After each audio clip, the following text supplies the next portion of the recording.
নমস্কার বন্ধুরা, আধ্যাত্মিক দর্শন চ্যানেলে আপনাদের সবাইকে জানাই স্বাগত। আশা করছি প্রত্যেকেই ভালো আছেন এবং সুস্থ আছেন। বন্ধুরা, আজকের ভিডিওটিতে আমি আলোচনা করব দোল পূর্ণিমার সম্পূর্ণ সময়সূচি নিয়ে এবং চন্দ্রগ্রহণের সময়সূচি নিয়ে। 2026-এর দোল পূর্ণিমার দিন ঘটতে চলেছে বছরের প্রথম চন্দ্রগ্রহণ। তাহলে কি হোলির দিন গায়ে রং মাখা যাবে না? তাই সবার আগে জেনে নেব দোল পূর্ণিমার সম্পূর্ণ সময়সূচি কী। তবে তার আগে বন্ধুরা, আপনাদের কাছে আমার একটি অনুরোধ, যদি ভিডিওটি ভালো লেগে থাকে তাহলে অবশ্যই একটি লাইক ও কমেন্টে রাধে রাধে একটি বার লিখে যাবেন এবং অবশ্যই করে আপনার নিকটবর্তী বন্ধু বান্ধব আত্মীয় পরিবার পরিজনদের সাথে ভিডিওটি শেয়ার করতে একেবারেই ভুলবেন না, যাতে তারাও এই ভিডিওটি দেখে কিছুটা উপকৃত হতে পারে। ফাল্গুন মাসের পূর্ণিমা তিথিতেই পালিত হয় এই দোল পূর্ণিমা উৎসব। তাই সবার প্রথমে জেনে নেব 2026 সালে দোল পূর্ণিমা কবে। 3 মার্চ 2026 মঙ্গলবার পড়েছে দোল পূর্ণিমা। এবার বলে দেব পঞ্জিকা অনুসারে দোল পূর্ণিমা তিথি কখন শুরু হচ্ছে এবং কখন শেষ হচ্ছে। পূর্ণিমা তিথি শুরু হচ্ছে 2 মার্চ 2026 সোমবার সন্ধে 5:40 থেকে এবং এই পূর্ণিমা তিথি শেষ হবে 3 মার্চ 2026 মঙ্গলবার বিকেল 4:58 পর্যন্ত এই তিথি থাকবে। বন্ধুরা, এই দিন যে সত্যনারায়ণের পূজা করা হয় তা পালিত হবে পূর্ণিমা ব্রত 2 মার্চ সন্ধে 5:42 থেকে সন্ধে 7:11 মধ্যে। বন্ধুরা, এবারে আপনাদেরকে জানিয়ে দিই বছরের প্রথম চন্দ্রগ্রহণ কবে পড়বে।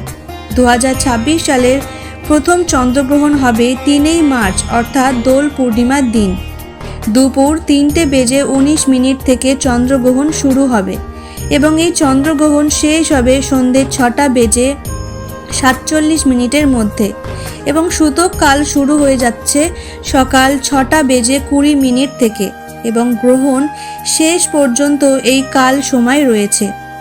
এবারে বলে দিই চন্দ্রগ্রহণ চলাকালীন কি কাজ একেবারেই করবেন না। বন্ধুরা, চন্দ্রগ্রহণ চলাকালীন ঘরের বাইরে একেবারেই বেরোবেন না। গ্রহণের আলো যেন একেবারেই আপনাকে স্পর্শ না করতে পারে। দরজা জানলা একেবারে বন্ধ করে রাখবেন এবং অবশ্যই খেয়াল রাখবেন বাইরের আলো যেন ঘরে প্রবেশ করতে না পারে। এই দিন কোনো প্রকারের হোলির রং নিয়ে এই সময় খেলবেন না। গর্ভবতী মহিলারা ছুরি কাঁচি এই ধরনের ধারালো জিনিসের কাছ থেকে নিজেকে দূরে রাখবেন। সেলাই করা, উল বোনা এই সমস্ত কিছু থেকে নিজেদেরকে বিরত রাখবেন।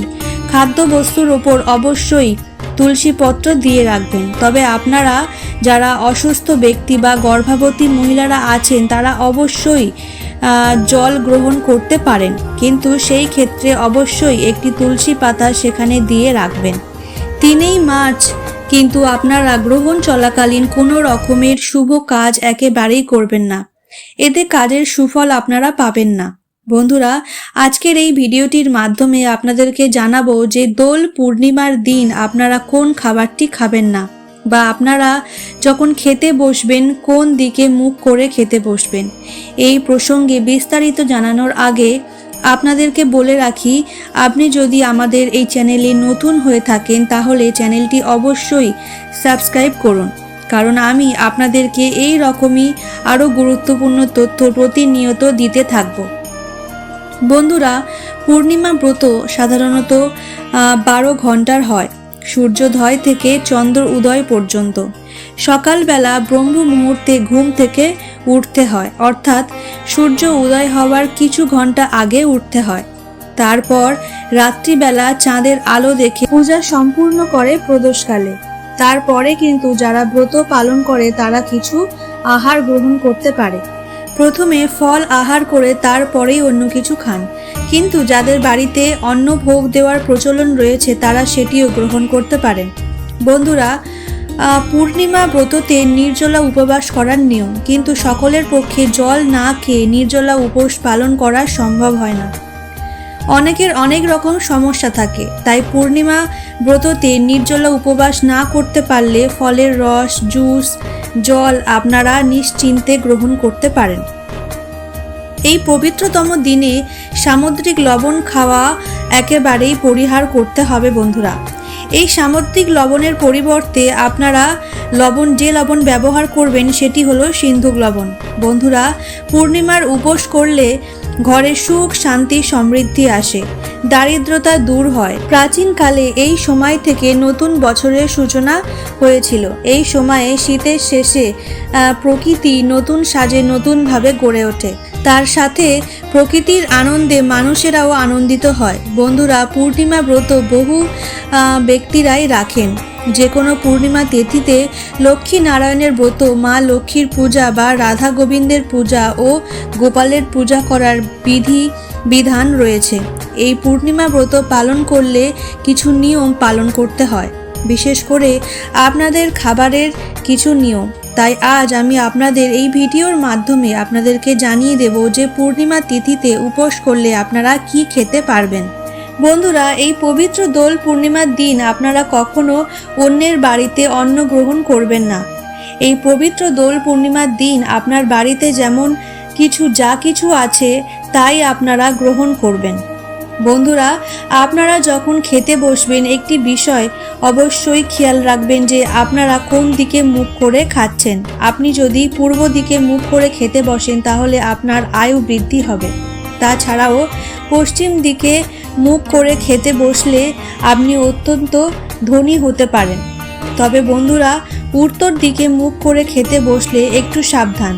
যারা সন্তানের মা বাবারা আছেন তারা কখনোই উত্তর দিকে মুখ করে খেতে বসবেন না, কারণ এতে সন্তানের অমঙ্গল হয়। আর একটি যদি অত্যন্ত তেজস্বী হতে চান তাহলে দক্ষিণ দিকে মুখ করে খেতে বসবেন।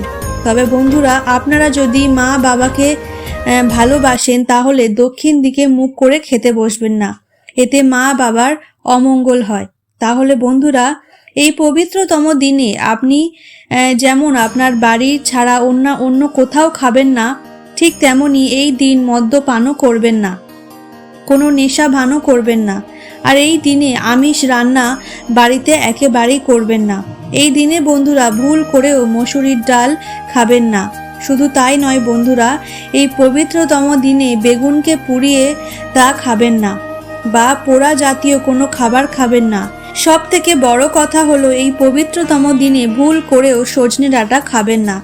আপনি যদি এই পবিত্রতম দিনে সজনে ডাঁটা ভুল করেও খেয়ে থাকেন তাহলে আপনার সংসারে সুখ, শান্তি সমস্ত কিছুই চলে যাবে। আপনারা রোগে ও জ্বালাই যন্ত্রণায় ভুগবেন।